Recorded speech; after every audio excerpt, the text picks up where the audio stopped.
গল্পের নাম মিথ্যার শাস্তি। একদিন এক রাখাল ছেলে প্রতিদিন গরুর পাল নিয়ে জঙ্গলে যেত। পাশেই চাষিরা তাদের জমিতে কাজ করত।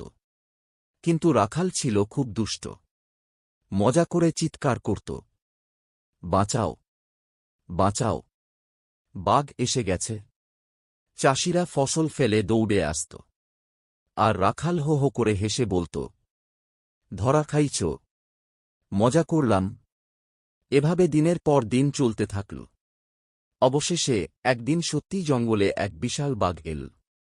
রাখাল আতঙ্কে চিৎকার করল, বাঁচাও।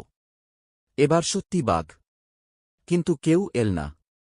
সবাই ভাবল আবার মিথ্যে বলছে।